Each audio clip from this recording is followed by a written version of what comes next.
Hello everyone, welcome back to our channel. Math एक बहुत ही रूखा सूखा सब्जेक्ट लगता है और हम लोग यहाँ पे इस चैनल पे इंटरेस्टिंग वेज पढ़ रहे हैं, डिफरेंट क्रिएटिव वेज पढ़ रहे हैं कि जो कुछ मैथ के टॉपिक्स है वो हम किस तरीके से बच्चों को इंट्रोड्यूस करवाएं जिससे उनको इंटरेस्टिंग लगे और वो कॉन्सेप्ट उनको जिंदगी भर अपने साथ रखे एंड वो भूले नहीं। तो आज हम जो टॉपिक करने वाले हैं वो है एक्सपैंडेड फॉर्म। अब जब आप एक्सपैंडेड फॉर्म बच्चों से करवा रहे हैं तो उसको इंट्रोड्यूस करने से पहले एक छोटी सी एक्टिविटी है वो आप करवा सकते हैं। आप बच्चों को पहले मत बताइए कि आप क्या करवाने वाले हैं।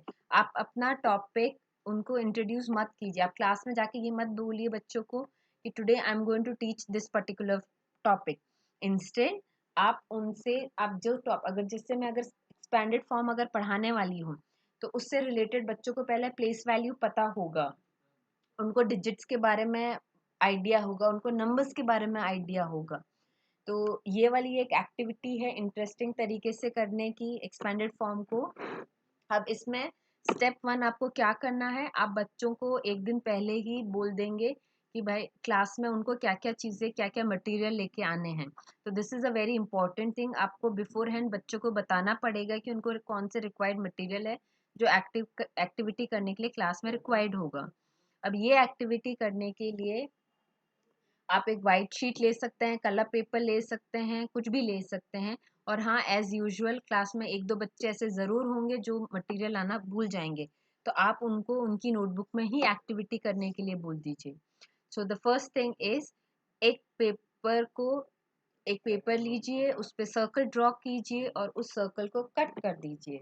इसी सेम तरीके से आपको इसमें क्या करना है, इसी सर्कल को 10 पार्ट्स में डिवाइड करना है। 10 इक्वल पार्ट्स में एक पेंसिल एंड रूलर और कोई भी कलर पेन लेके आप उसको डिवाइड कर सकते हैं इनटू 10 पार्ट्स।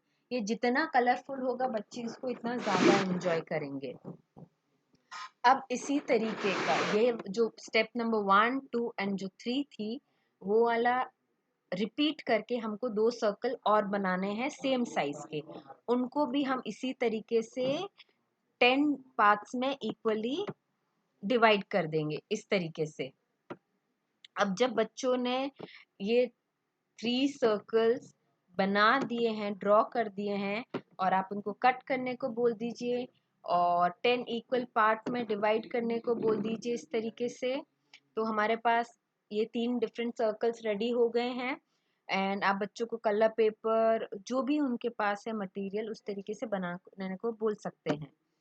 वंस उन्होंने वो सर्कल बना दिए हैं आप उनको 3 स्मॉल रेक्टेंगल बनाने को बोलिए और वो भी सेम साइज के होने चाहिए इस तरीके से।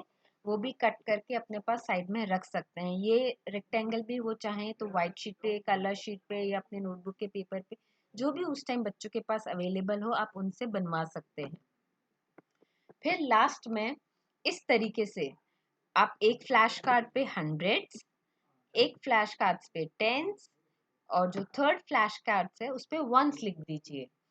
एंड जो हमारे पास फर्स्ट सर्कल था उसमें डबल ट्रिपल जीरो से स्टार्ट कीजिए। फिर ट्रिपल जीरो लिखने के बाद 100, 200, 300, 400, 500, 600, 700, 800 एंड 900 इस तरीके से लिख दीजिए। नेक्स्ट जो सर्कल है उसमें double zero and after that 10, 20, 30, 40, 50, 60, 70, 80 and 90 like this.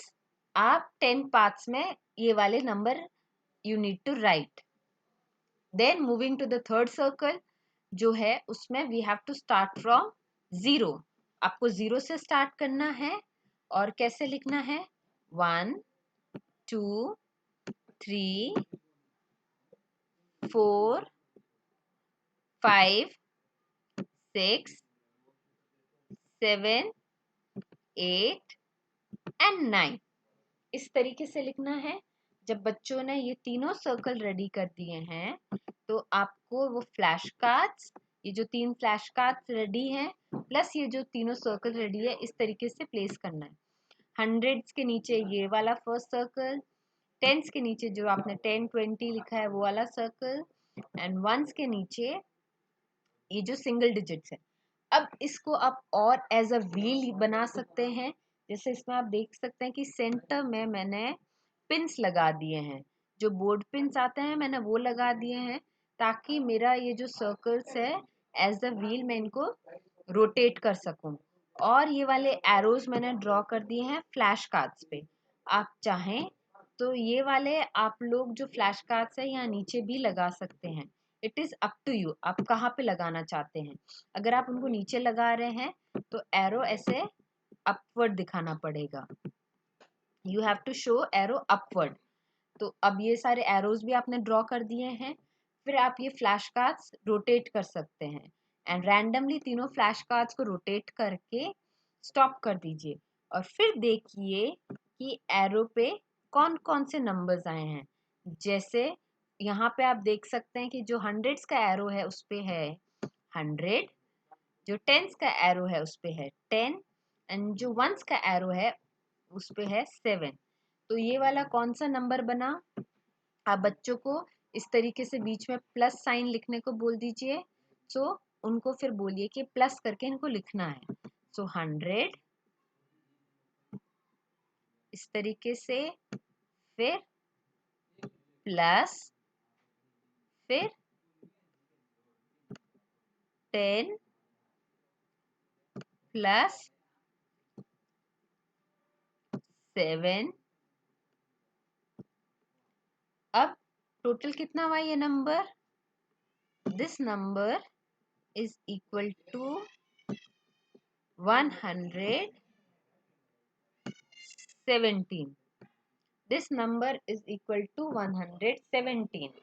Similarly, आप यहाँ टेबल में देख सकते हैं कि आप बच्चों से H, T and O.